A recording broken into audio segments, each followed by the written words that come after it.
All right. Hello, ladies and gentlemen. Jacob Licklider here, and we are now 5 episodes into season one slash series 14 slash series 40, if you of Doctor Who.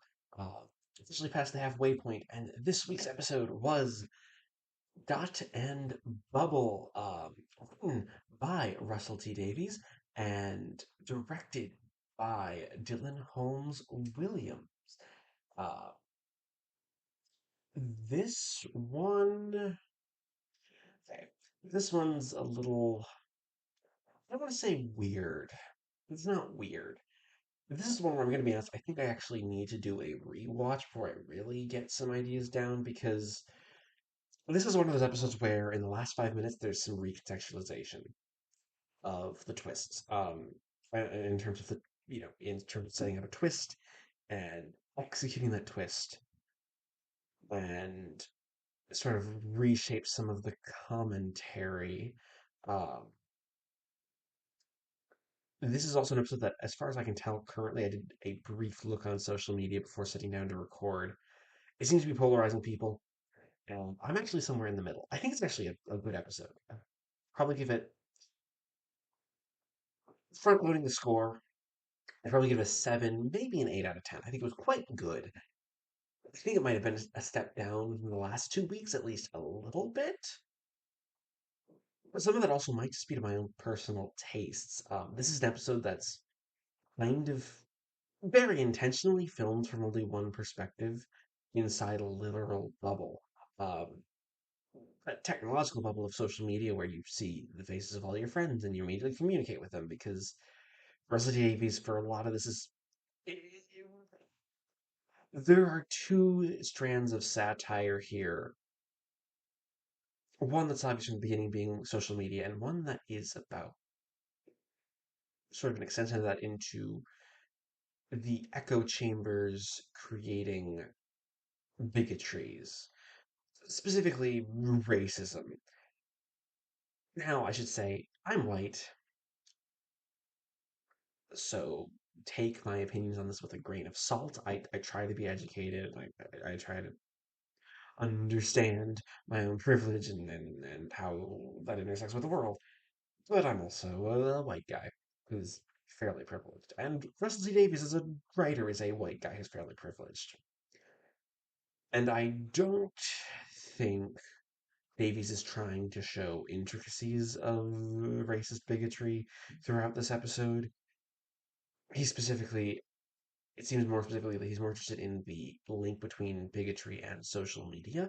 Um, and this episode is very carefully crafted to reflect that. Most of the cast of this episode is actually almost 100% white. And Ncuti Gatwa is our only person of color here. And this is technically a Dr. Light episode. I wouldn't necessarily classify it as that. Uh, a lot of a lot of the stuff with Gatwa and Millie Gibson was designed to be shot separately, so it actually integrates more than your typical Doctor Light episode, at least in my opinion, which is great because I do like seeing Gatwa and Gibson interact, and you know, I wouldn't want two completely Doctor Light episodes in a row. Uh, but yeah, I do think I will say, I think one of my major criticisms of the episode is that the specific social media satire, at least on social media trends, is honestly a bit cringy in my opinion. I think a lot of this is just coming down from the fact that Russell T Davies is, you know, not of the social media generation. Uh, Russell T Davies as uh, is, he is 61 years old currently at the time of recording. Uh, as a man in his 60s, I will say he's very in touch. He very much understands how, the satire he's making, especially the satire with the social media and the race element. But the social media itself just made me cringe quite a bit. Um, I will say, I think that might also, again, I think that could have been intentional. I'm just not entirely sure. Uh, I do think it's one of those things where you're going to have to take it or leave it, and it's going your mileage is especially going to be may vary. Because I have seen some opinions of people who dislike this episode and who I trust to dislike it for I don't want to say the right reasons, but for reasons that aren't just Davies. It's calling out racism because even they admit like the last 5 minutes is brilliant, and yes, the last 5 minutes of the episode is brilliant. God, what it gives this just fantastic performance. He does this one thing with a look, and the script actually it's where the script gets at its most biting, not just gobbled with some of the lines for the inhabitants of this planet, specifically bringing to mind American imperialism. Mm. And outside of the fact that I don't think that uh, the ending, I think that needs to be a little more clear. It's a little vague on if these people are going to their deaths or they're going to colonize the planet. But I think that it could also very much be the point because there are giant slug monsters who are, um, who are quite literally eating the rich. The entire inhabitants of Feinheim are just the rich this generation of rich kids from very rich planet parents who have basically been put on this planet so they can have the privilege. Um, I do think that is an intentional comment on capitalism. Um, Specifically from Davies. I actually quite enjoyed it, at least unpacking it. What's especially interesting is that a lot of this episode, 40 minutes of the episode are your pretty standard Doctor Who with the idea that something's off and quite a decent amount of cringe. Again, the actual social media lingo, the whole idea being that like, oh, these bubbles mean that people can't even walk without instructions. I think comment the satire might have worked better if Davies went for a more emotional route, not necessarily sympathizing, because again, all these characters are also not great people, and like you can even tell from the first scene, like even the pre-credit scenes before the Doctor shows appears on our point of view characters bubble, um, that something is off with the way they're behaving. Um, like we quite literally cannot walk without a direction telling them to move forward feels like a minor thing, but it's one of those minor things where at least my suspension of disbelief was broken. And I think that's largely because they can walk with the guided directions. It's fine. I did kind of get into the groove of that as the episode went on a little bit. So again, that could just be me. I'm not entirely sure. Um, I will also say our main character is a woman called Lindy Pepperbean, played by Callie Cook. And Callie Cook is actually really good at being insufferable.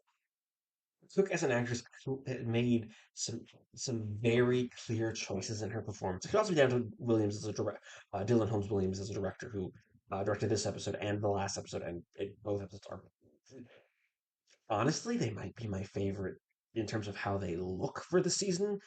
They both have so far at least they have very distinct flair, and I kind of hope this director Dylan Holmes Williams comes back again. Uh, of the new directors, I think he might be my favorite so far.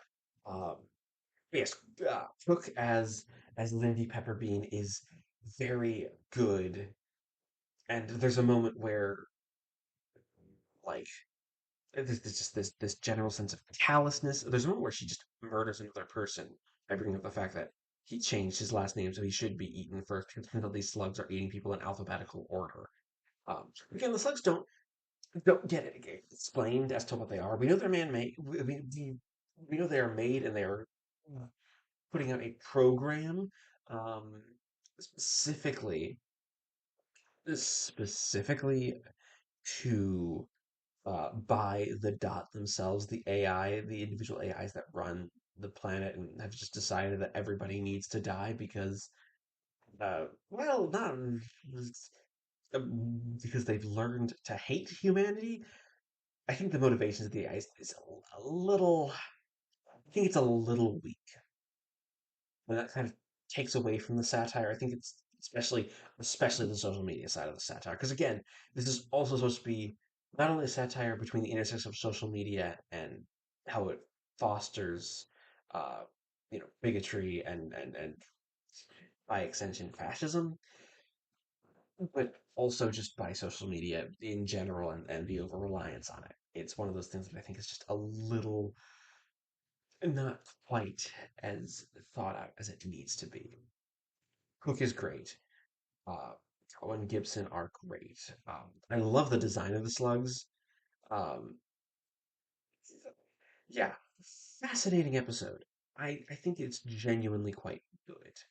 Um, and I think